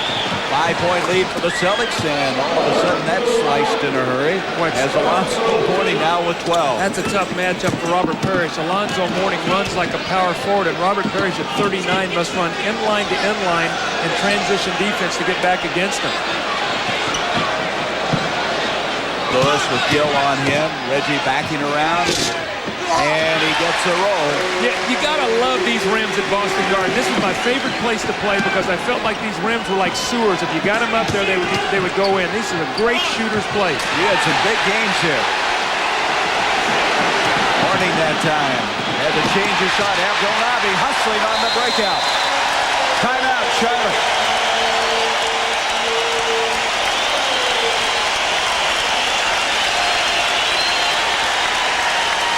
Boston has the fans into the game. On the 11-4 run, their biggest lead of the ball game by 7. And I'll tell you right now, Charlotte having a tough time with their perimeter game. Well, Boston is doing it with defense. That's how you win in the playoffs. They're forcing the perimeter shooting. You see Bogues is 0 for 2 in the third quarter. Newman is 0 for, or Gill is 0 for 2 in this quarter. You see Curry 1 for 5 on the night. Newman 2 for 6, so 11 for 28. So what Boston has said is we're going to double Johnson in the post. If Mourning gets off, we're going to go after him and double him. We're going to make them swing the ball to the perimeter and make some shots, and they have not done it in this quarter. Also give Sherman Douglas credit. He's gotten 2 offensive stickbacks in this 11-4 run. Kendall Gill, the power move. Parrish able to tip it to Sherman Douglas. That's the play they ran the other night to beat Milwaukee, the last game of the season, to put them 5th. Kevin Gamble from the corner has been so consistent, the former Iowa standout. He has 6 points in the game. Mourning takes it inside, and he's fouled. The foul will go on Gamble. We have 7:21 to go in this third quarter. Boston with their biggest lead of the ball game, 66-57, after it had been tied at half at 53. I'm Gary Bender along with Doug Collins. The first of over 30 games to be coming your way this month of May in the NBA playoffs here on TNT. Alonzo Mourning at the line. Gary, I want you to take a look at Alonzo Mourning, and he has tremendous quickness and his ability to change direction for his size. And one of the reasons, if you look at it, he has short legs for a big guy. And so therefore his center of gravity is a little lower. He reminds me a little bit of Olajuwon. Olajuwon does not have long legs, and he's so quick and powerful for a big guy. I think that gives this guy great mobility. And what a warrior attitude he has. He gets that scowl on his face and has not backed down in this first playoff game ever for the Charlotte Hornets.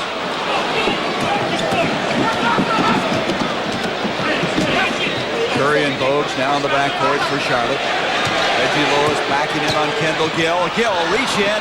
Reggie Bogues in, comes up with a steal. He leads his team in steals. Then has a swipe back, and then Gamble can't control it. It's going to be Charlotte. No, they're going to give it to Boston. Alan Bristow over there doing a little officiating. Didn't help. Muggsy Bogues wanted to throw the ball ahead to Curry. Off the steal, you're going to see he wants to throw it ahead, so he's going to pick up his dribble. And a guy jumps right there, Gamble, to take away the pass. Then the strong double team forces the turnover.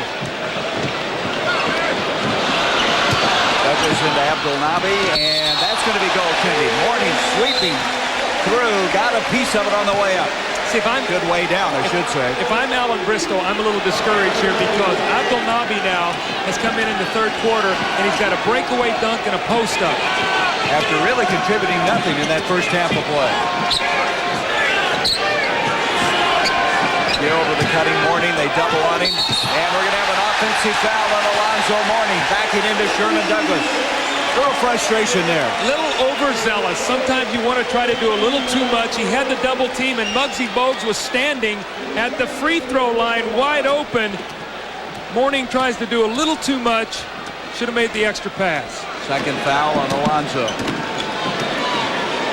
Went right back into the post to Reggie Lewis on Gill. Gill got a piece of it again. Lewis that time almost lost control. As an end result, he wasn't in rhythm on that shot. But look at his effort. Comes up with the ball and hits it. Hey, maybe Reggie knew what he was doing. He feinted, took some time off. He's coming back strong. Kendall Gill pulls up. Boy, Charlotte needed something there. You know, Reggie's got fresh legs right now. After sitting 12 minutes in that first half. He's a heck of a way to get on the bench. Yeah, though. I guess. Kendall Gill has 21 points in the game.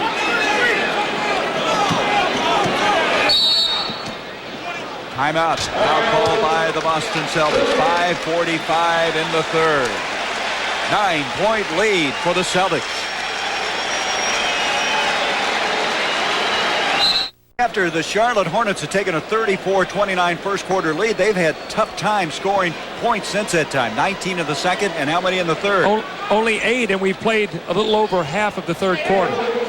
Let's look now at the GMC Truck Chevrolet scoreboard, and Cleveland 114-90. How about that, though? 9 guys in double figures? Look at Elijah line. There's Parrish, has it taken away by Mourning.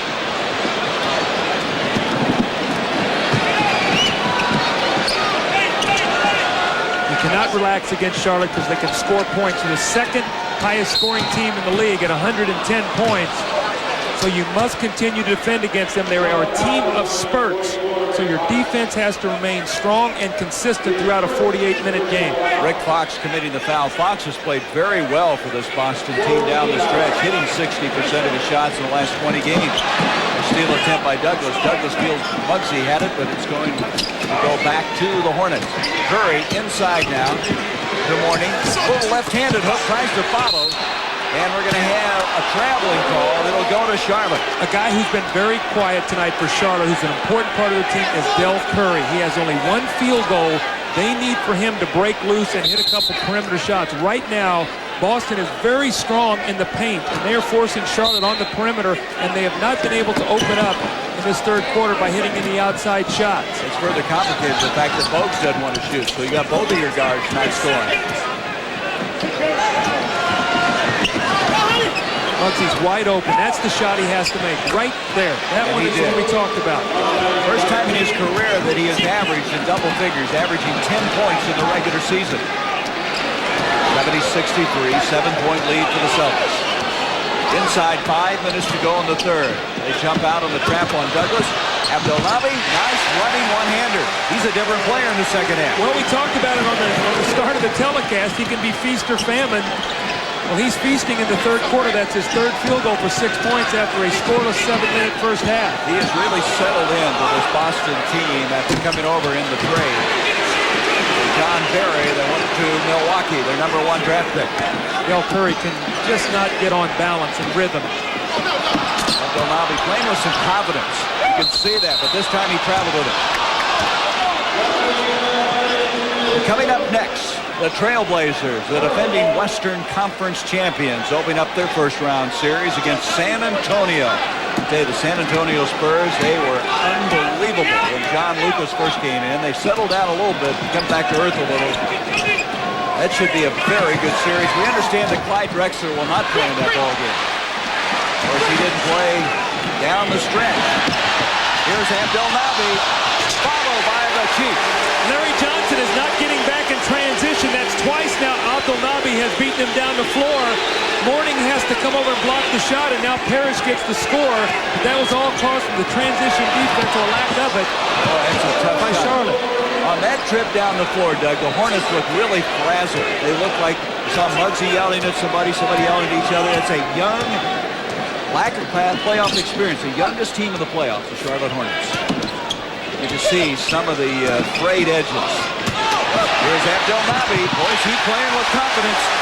This is a little high screen roll series that they have put in. They're using Larry Johnson on the screen roll. Don Casey told us today they're going to try to involve him in some pick and rolls, and they have done that, and Abdelnaby has been the recipient. And Mourning tried to go in there again, and he's fouled by Parrish. Twice he took it inside. Once he got the basket. This time the foul. Make him go left, but the thing here, he comes back with a right hand. Looked like Parrish got a nice piece of it up top. Must have been a call with the body down low because that looked like a good block up high. Second foul on Parrish. Mourning at the line. Right now, they're not really running their offense. They're just letting Mourning take it to the hole.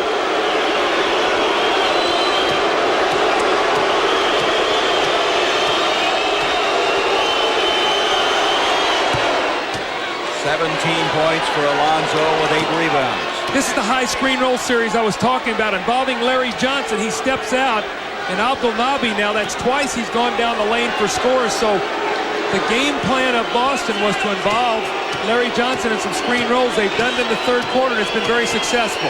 Well, Dave Gabbett was telling me before the game they just need Olive to keep his concentration, and he's got his concentration now. You know, I talked to Yubi the other day, and he said, watch Alonzo Mourning when he shoots his free throw, he goes over the line. Now, the shooter cannot go over the line until the ball hits the rim. Everybody else can go in once it's released. Sherman Douglas down the middle.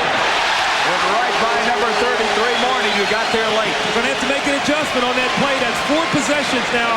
And Sherman Douglas has run the play and got 8 points. Either he or Abdelnaby have scored.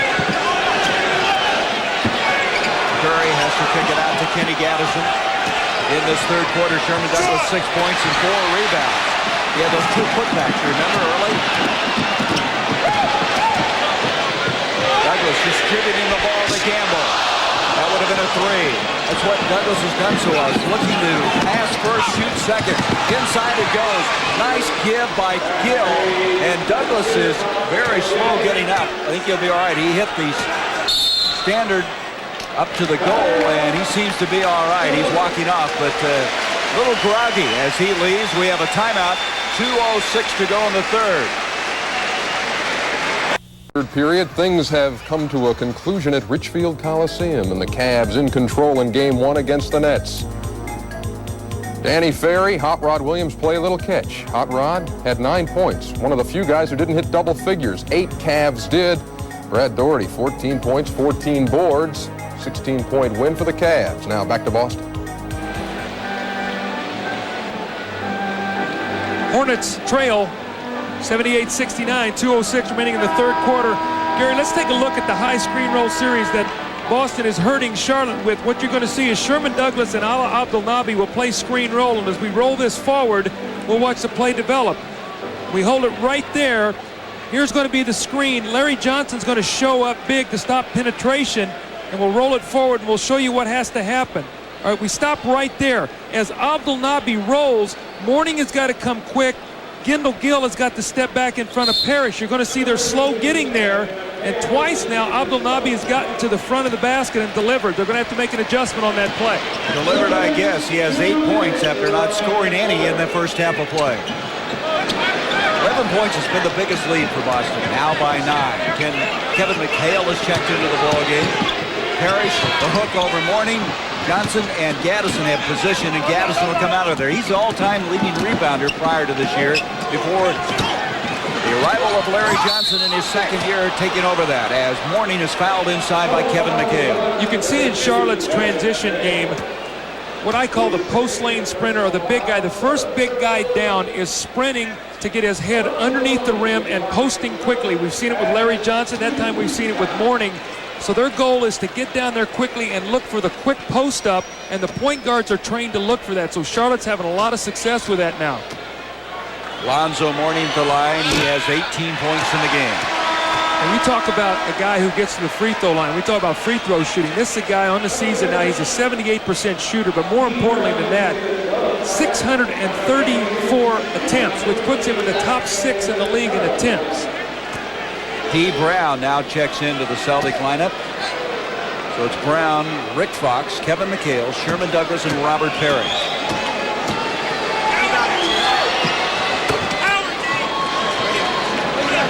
Eight-point lead now for the Boston Celtics.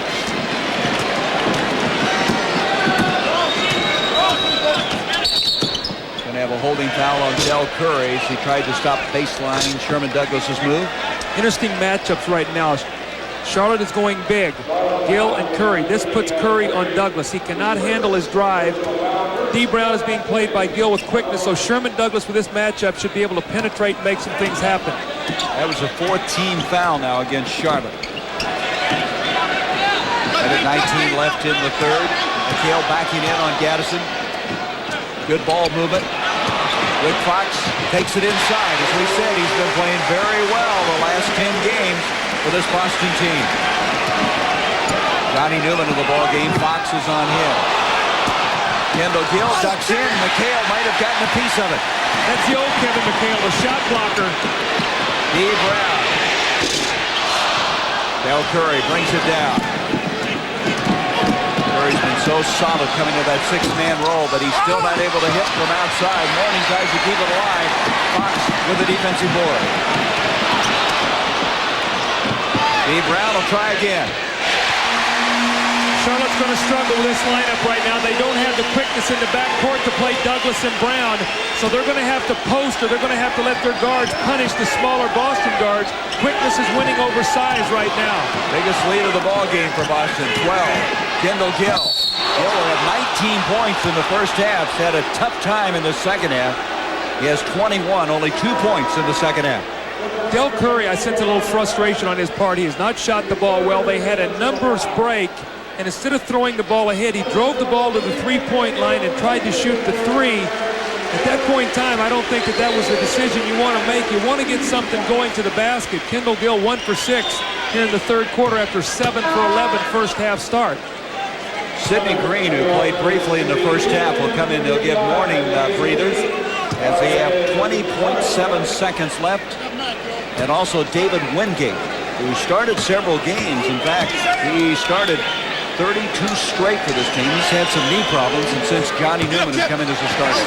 He gives you speed and quickness, but he does not give you the good outside shooting. So what he's on the floor right now for is to shore up their defense. There's the isolation, Douglas and Gill. And that'll be a foul on Kendall Gill.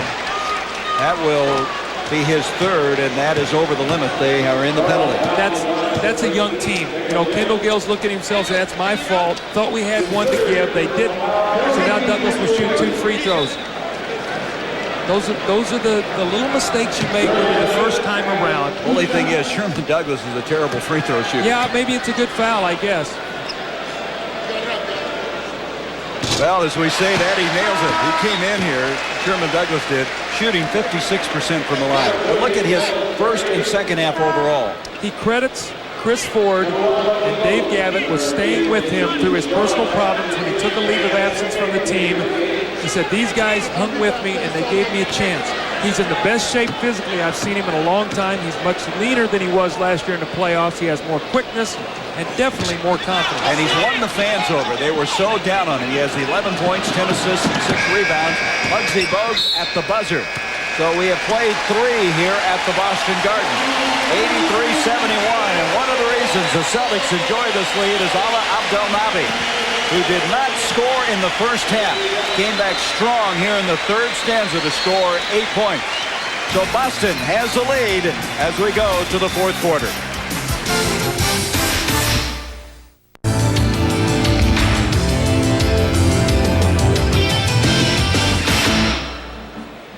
The Boston Garden, they have not had a game that has not been a sellout here since December 19th, 1980, and they're jammed in here again. And the Celtics, with a strong third quarter, Charlotte really dropping off as far as scoring is concerned since the first quarter. Well, first quarter, 34 points, then 19 in the second quarter, 18 in the third. They shoot 6 for 20 for 30%, only 2 fast break points. They weren't getting to the basket. They had 14 first half fast break points, so you can see the big difference. The other difference is Kendall Gill had 19 points early and has only 2 in the second half.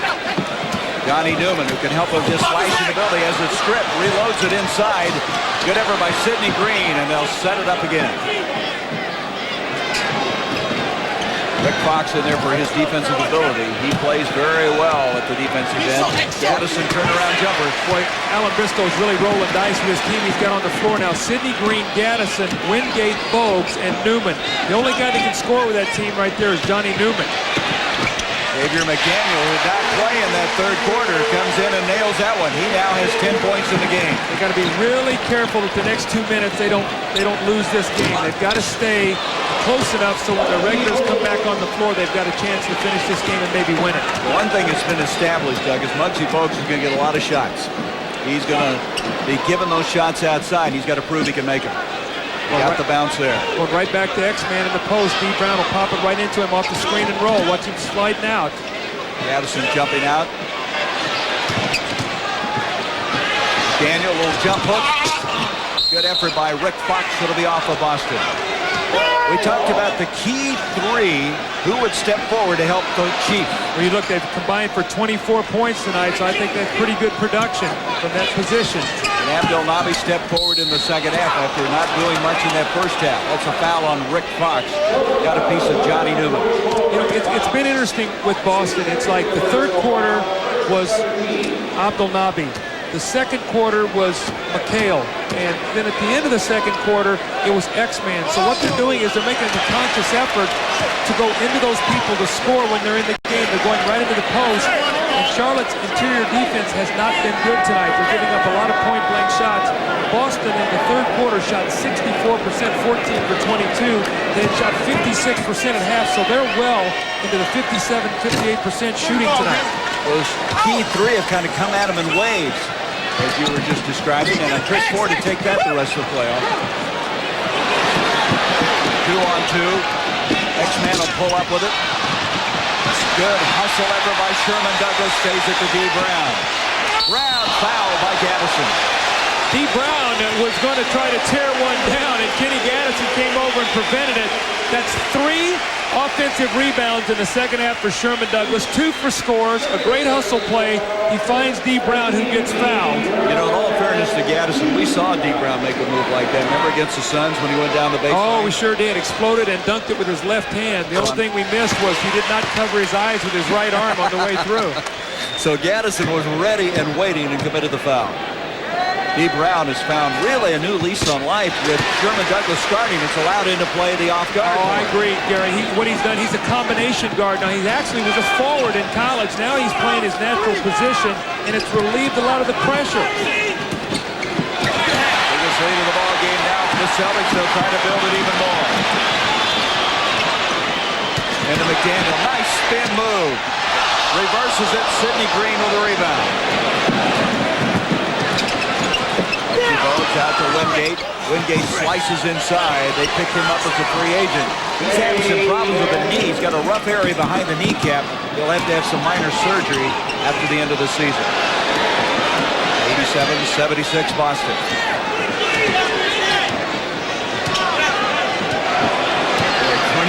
Gill collided inside. Loves the jump hook from this position. There it is. Boom. He lost control of it and ended up halfway jump shooting. Inside to Green. Green can't get it. Rebound Fox. See, I don't like that shot by Sidney Green. He's a face-up shooter. They needed to get a better possession than that. Get it under 10 points. It's an 11-point lead right now. Buy some time until your starters come back. We're going to have a dead ball timeout. You'll see the starters back in after the next stoppage of play. X-Man inside. McHale keeps it alive. Those long arms. At the other end, Muggsy Bogues can't get it. Gaddison tries to save it, but he does to the other guy. Alan Bristow was trying to get a 20-second timeout to stop the play. Muggsy Bogues did not see it. Let's see if that will cost his team. You know, when Shawnee was playing well, Doug, they really were up-tempo. But right now, that up-tempo is not under control. No fast break points. They're struggling to score. The percentage goes way down. No one's sticking the outside shot. A leaner. Look at X-Man. They are dominating the boards.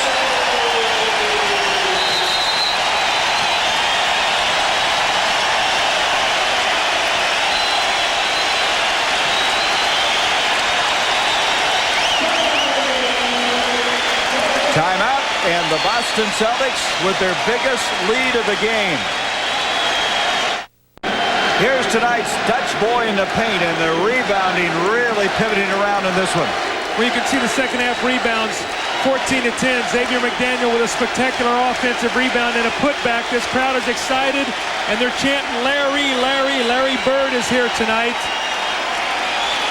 See, here's the great play by McDaniel, the little jump hook, and again, the punishing play of X-Man and McHale and Xavier McDaniel inside, and also of Ala Abdelnaby, we see Larry Bird, and you know that his heart is racing, how badly he would love to be out here playing. Yeah. This is detox for him. Well, you know, this has been a season of adjustments, kind of a roller coaster season without Larry Bird. You got to give Chris Ford a lot of credit. He never panicked this year, even though they had stretches where they didn't play well at all, and then they'd come back. They have real good resiliency all season long. Well, it looked like every time you were going to throw dirt on the Celtics this year, they'd run off a 7 or 8 game winning streak that would give you some more hope. 15-point lead for the Boston Celtics. Johnson backing in, can't get it. A lot of white shirts around that defensive board. Sherman Douglas done such a good job in this second half of rebounding, directing this offense. He has 11 points, 10 assists, and 8 rebounds. There's the high screen roll again, this time with McDaniel instead of Abdelnaby. Another score, so they are killing them with that play. They are having their own way right now. Boston right now has really squeezed this young Charlotte team and has them hurting, to say the least. Well, that final, Cleveland had little trouble in the Richfield Coliseum. Brad Daugherty, 14 points, and Houston leading the Clippers. 19 points, 10 rebounds for Hakeem Olajuwon for the Houston Rockets. Gary, what you're seeing right now over this last second half is the experience and poise of a veteran team with some young players mixed in. So they stayed with their game plan. And what you're seeing, Charlotte, is as things start to slip away, guys start wanting to do it individually. And you know what? That's not really selfishness. That's confidence in their own individual ability, and they will grow as a team. But when you get down, you do it on the defensive end as a team. You do it on the offensive end by making the extra pass, setting the screen, and freeing up people, not by playing one-on-one basketball. That's that inexperience we talked about, too. The youngest team in the playoffs. The Charlotte Hornets, an average age of 26.6. They started well and looked like they were composed, but this Boston team has really started to put it all together. D. Brown on the drive and Kendall Gill with a foul. Coming up next after this one, our second game, and he's coming away in a Portland squaring off against San Antonio. 7:30 to go here, 93-78 Boston. After a 53-53 halftime tie, Boston had taken an 83-71 three-quarter lead, and they continue to build it here. And as Doug Collins has pointed out so many times, the key three that have stepped forward, the front line helping out the Chief. Very good distribution and point guard play by Sherman Douglas. As D. Brown, they're off guard, hits both free throws.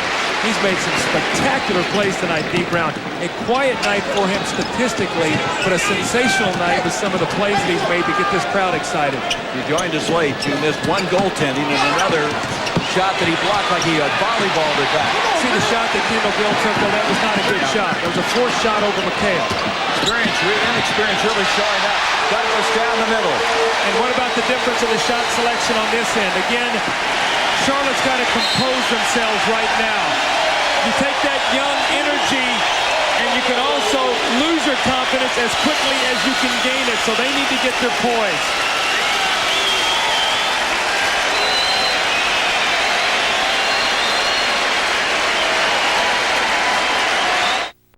Well, Celtics lead 97-78, and this is one of the plays that Alan Bristow and his staff are going to have to work and defend. They're trying to involve Larry Johnson in screen roll. This time they're doing it with Xavier McDaniel, not Ala Abdelnaby. If we hold it right there, we see the trap. Xavier rolls out. Well, this puts David Wingate playing two people. So what happens? McDaniel's going to he's going to fake the pass, hold it right there. He freezes this guy to go back, and Xavier McDaniel goes in and shoots. David Wingate needed to make Xavier McDaniel make the extra pass. Boston's gotten 42 points from their bench, but 38 of that has come from the key three that you were talking about. X-Men, Brown, and McHale. X-Men and Brown with 14 and McHale with 10. Well, that'll start to bring him back. Gill's been so quiet after scoring 19 in the first, now has 24 in the entire game.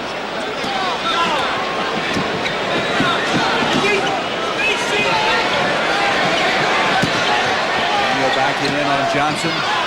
Strong move, that'll count, and he's fouled by LJ. points for X-Man. Remember I said a while ago that Boston likes that matchup, Xavier McDaniel, Larry Johnson. It makes Larry Johnson work. We see the up and under move and the opportunity now for the three-point play. So Xavier McDaniel feels very confident. See, Larry Johnson is not a shot blocker. On the season, he's only blocked 27 shots. So he's going to go up down there comfortably and not worry about Larry Johnson challenging his shot. Well, the way this game looks right now, it's going to be awfully hard for the Hornets to stay on the boards in this series. They're going to have to make a conscious effort to everybody get back and rebound. You cannot run until you get the ball. And running teams, in many instances, give up a lot of second shots. Charlotte leads the league in giving up offensive rebounds. Johnson goes inside. He's fouled by McDaniel, and they're jawing at each other. And we're going to have a technical on both of them. That's a good call. Stop it right now. Billy Oates, smart play. The next technical will be an ejection, so that's a smart play. I think X-Man trying to get inside Larry Johnson's head there a little bit. He likes to do that. He tried to do that with Scottie Pippen last year in the Chicago series. Fourth foul on X-Man. Johnson has 14 points in the game. That being the third team foul against Boston as Del Curry will get ready to come back into the Charlotte lineup.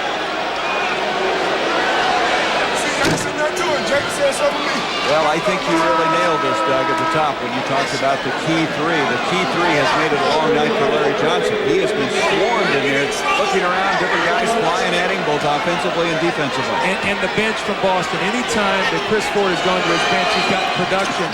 And Alan Bristol cannot say the same thing. Johnny Newman has not had an offensive night. Del Curry has one field goal. That was on the goaltend by D. Brown. So they really have not gotten anything off the bench. More importantly, they have gotten no defense. Air ball, Kevin McHale able to get it. Kevin McHale looks very comfortable. Looks like he's not playing in that much pain. And what a factor he could be if he can continue to answer for Chris Ford's team. He has 12 points, 8 rebounds in the game. Dribble weave here. Yeah. Inside intended for Johnson. That'll be the fifth foul on McDaniel reaching around. And now Kevin Gamble will come in for Boston. See, if you think about this, Reggie Lewis is set out. I mean, 17 minutes in the first half, and he's been out a lot of the second half, so they're doing it without their leading scorer. But remember, he started it. Yes, 10 he did. points in 3 minutes. He was the catalyst that got him going early when they were struggling. McHale committing the foul there. Abdel-Nabi will come into the ball game. X-Man will lead with 5 fouls. And he's getting the crowd all jacked up. See, X-Man is emotional. You got to love a guy like this on your team in the playoffs, and Boston has always had one. Remember ML Carr waving his hat? Oh, yeah. But what a playoff they had last year, and it looks like McDaniel's going to do the same thing this season. Well, that's what they were hoping for. Still a long way to go in this series right now. It's going to be interesting. 5:50 to go. How Charlotte's going to bounce back. You got to stay in the city. You got to read the newspapers. You got to get yourself prepared. All that's part of the playoffs, Gary. It sounds like a little thing, but you got to read about how this team dismantled you the night before. You told me the biggest thing you felt about the playoffs is subtle adjustments you make from one game to the other. Well, you got to break down, and you've got to do and figure out what they're doing to attack you certain positions. And they're also doing a good job of keeping Alonzo Mourning out of the paint so he can't block shots. They're moving him around on the floor defensively. Well, they had the right idea there. Douglas tried to get the alley-oop over to Abdel-Nabi, but he hit the rim. Kendall Gill backs back for a 3. Mourning with the rebound, still playing hard, working hard for everything. It has not come easy for him. Relentless. They're not going to stop. Now, Boston can't get careless because Charlotte is capable of blowing out about a 12-0 run on you, so they've got to be very careful. Finish this game up strong. They do not want to give Charlotte a lot of confidence. Bury them right now. 25 points, 9 rebounds for Alonzo Mourning. Kevin McHale, unblockable shot, rebound cleared by Johnson. 5 minutes to go. Del Curry wanted to load it up, couldn't quite get the possession in time. They have not allowed him to catch and shoot all night. They forced him to put it on the floor. He's a catch and shoot player. Somehow they've got to start making the Celtics respect that perimeter game, and they have not tonight. The only way they'll respect it is if you put that little ball in that hoop up there. Otherwise, they'll say, fire away, my friend. Take it. You can have it. You're hot. Take another one. 102-86, Boston. 4:50 to go, and Allen Bristol a little bit frustrated. 102, Charlotte 86. As you know, in the 4 previous games in the regular season, the Celtics won 3, and that's what the key 3 did on that upper bracket. Look what they've done tonight. Yeah, you see basically right on their averages, and if these 3 guys are going to throw up these kind of numbers, then the Charlotte front line is going to be in trouble. That puts so much pressure on Mourning and Larry Johnson to defend, and then you've got to get key help from Kenny Gaddison because the other forward at that position is small. You're talking about a Johnny Newman who cannot match up with the size of those people. So if Johnny Newman doesn't step out on the floor and punish you on the perimeter, they're going to beat you around the basket. Well, and we mentioned this earlier, it's like having a wave of people coming at you. One guy and then another. They aren't all in that lineup at the same time. That even makes it more frustrating for you. It does, and when you've got guys that can score, you put pressure on people to start double teaming you. And when you double team, then it opens up offensive rebounds or it opens up open shots. And one leads to the other, but you have to have a strong low post game. It's like a running game in football. A guy by the name of Gaddison could maybe help the Hornets. You saw the shot of him. They need his bulk, his size, his experience as they'll be going to game number 2 Saturday. Then they go to Charlotte on Monday. They're going to pick him up full court now. 4:50 left in the game.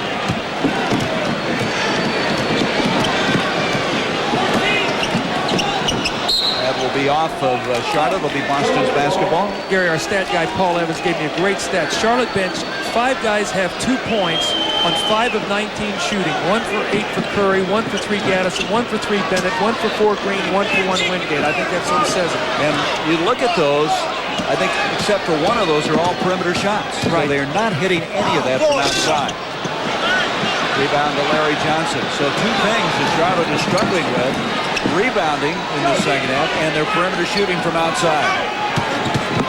They sign Alonzo Mourning. He is fouled as he goes inside. You just can't say enough about his heart. He has the heart of a lion as he just keeps hammering away in there. He has 27 points in the game. He has 11 of 12 from the free throw line. The thing I like about Alonzo, amongst a lot of things, is the fact that a lot of guys, when they get bumped, they stop playing. He does not stop playing until he hears the whistle. It's a second effort. It's a third effort. So he keeps playing. A lot of guys stop, so he beats you with those second, third efforts many times. Kind of reminds you of another Georgetown guy, the name of Patrick Ewing. How about the centers that come through that spot? Dikembe Mutombo, what a great player he's going to be in the league. And you've got Alonzo Mourning, you've got Patrick Ewing, you've got a fellow Harrington down there now. I mean, they just keep coming. I guess that's center U down there at Georgetown. John Thompson's got him running through there. X-Man comes back in, playing with 5 fouls. Abdul Nabi checks out. Mourning had all those free throws in the second half, 11 of 12, missing one there. Charlotte now on a 7-0 run, but a little too late this ball game with 4 minutes to go. Brown, nice give to Douglas. Johnson keeps it out. Kendall Gill. It's been a long time since they've been able to finish in the open court like that. Timeout is called with 3:52 left in this game. The Celtics' 20-point lead has diminished a little bit, 102-91, as we give you the game set as to what's happening here. 3 full timeouts for Charlotte, 2 for the Celtics, no 20 seconds, and the Hornets have 1 foul to give. Doug, you were just lecturing me. Don't say this one's over yet. This 9-0 run and the little surge here by Charlotte. It's 9-0 run the last 2 minutes and 14 seconds. Gary, it's a 5-possession game right now with 4 minutes to go. And Celtics are a team that can throw the ball away. Charlotte's still very much in this ball game. They've got to defend, rebound, and get the ball out in the transition game. You don't want to spoil a great effort by limping into the finish. You want to bury him, as you've been talking about earlier. Rebound by Mourning. 10 rebounds for Alonzo Mourning. Muggsy needs to hit that one. Doesn't go for him. Look at this effort by X-Man, and he's fouled by Mourning. Two guys going after each other inside. The lack of the perimeter shooting. Alan Bristow's going to look at the film tonight. He says, gosh, we got the shots we wanted. But you know what? In the regular season, they got those same shots. And in the 4-game shot, 42% against this Celtics team. That's got to be a real concern. Muggsy Bogues, as Curry was 1 of 8, have not been able to hit those shots from outside.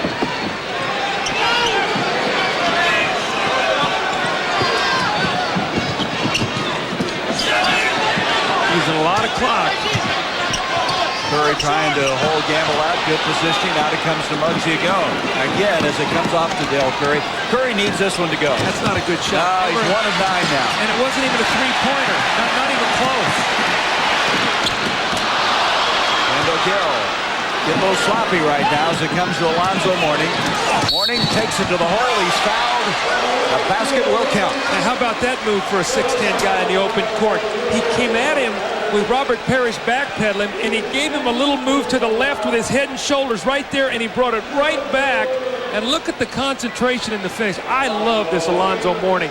He has been overshadowed by the great play of Shaquille O'Neal. This kid is a star. Well, as somebody said, in a normal year, he'd be Rookie of the Year. But with Shaquille O'Neal, it's been so tough. He's been upstaged by the Orlando Magic rookie. Doesn't get that. Rebound by McDaniel. He was Rookie of the Month the last 2 months of the season. And what he also did is when the season was in the balance for where they were going to go, he averaged 26 points a game and carried them to a 9-3 record in April. And they won their last 5 games, including beating the Chicago Bulls in Charlotte. 2:24 left in the game. McDaniel. We're doing a lot of talking, X-Man and Larry Johnson with each other. We've got to keep our eye on this. This is payback right here. McDaniel tried to draw the charge. Johnson doesn't get the shot to go. And here will be a foul on Gill, reaching in on D. Brown. They're talking to each other, a lot of talking. The referees are going to have to keep their eye on these guys. 5th foul on Kendall Gill.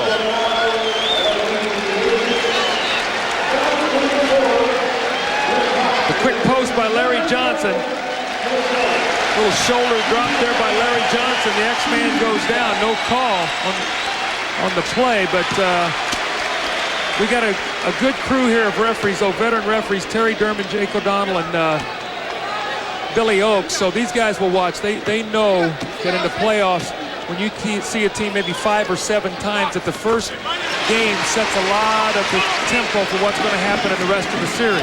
D. Brown is 8 of 8 from the free throw line. He has 16 points. Of course, he had the spectacular plays way back in the first part of the game, the first quarter. And now Curry hits one from outside. It was a 2. He has 4 points. That was a long dry spell for their outstanding outside shooter. Inside, 2 minutes to go.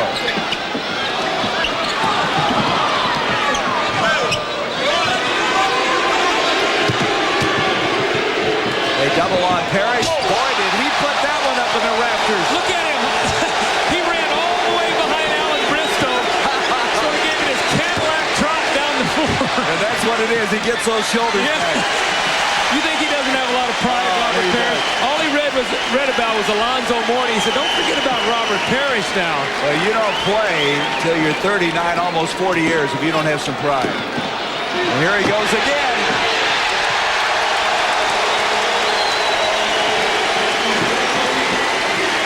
110-95. Curry again. Now that'll help him, Doug, for game 2. Yeah, and you know what? You see the Celtic coaches over there saying, don't let this guy get off. Don Casey stood up, Chris Ford, and they said to Rick Fox, get on him. Remember, these things carry to the next game. If you're shooting 1 for 11, that's a heck of a lot difference than you're shoot 3 for 14, but you hit your last 3 shots. He hit his first, then he went 0 for 8. Now he's hit his last 2. So that kind of shows you the up and down game of Curry, and it's been that way for the entire Charlotte team. Here he goes again. He's streaky, though. That was a tough shot. Yep.